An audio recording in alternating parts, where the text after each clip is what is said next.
তো বন্ধুরা দেখতেই পাচ্ছেন, আর আমি পুরো কমপ্লিট খুলে ফেলেছি। এটা হলো পিস্টন, আর এইটা লাগাতে ভুলবেন না। এটা হলো বুশ, এখানেই আছে।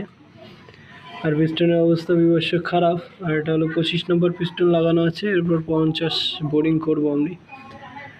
আর সিলিন্ডারের অবস্থাও যদি খেয়াল করে দেখেন, সিলিন্ডারের গায়েও কিন্তু অবস্থা খারাপ হয়ে গেছে, ভিতরে ক্র্যাশ পড়ে গেছে। এরকম বর্তমান অবস্থা হয়ে আছে। আর দেখা যাক, তারপর কমপ্লিট করে নিয়ে আসার পরে ফিটিংয়ের ভিডিও আপনাদেরকে দেখাবো। তো বন্ধুরা, কেমন লাগলো ভিডিওটা? আর সকল বন্ধুদেরকে আমার তরফ থেকে জয় শ্রীকৃষ্ণ, হরে কৃষ্ণ বন্ধুরা, আর রাধে কৃষ্ণ। তো আপনারা সবাই ভালো থাকবেন, ভগবানের নাম করবেন। সবাইকে অনেক অনেক ভালোবাসা। ভালো থাকবেন সবাই। কৌশিক বিশ্বাস গিটারের চ্যানেলের সবাই জুড়ে থাকবেন। সবাই ভালো থাকবেন। হরে কৃষ্ণ। সকল বন্ধুদেরকে ভগবান আপনাদেরকে ভালো রাখুক।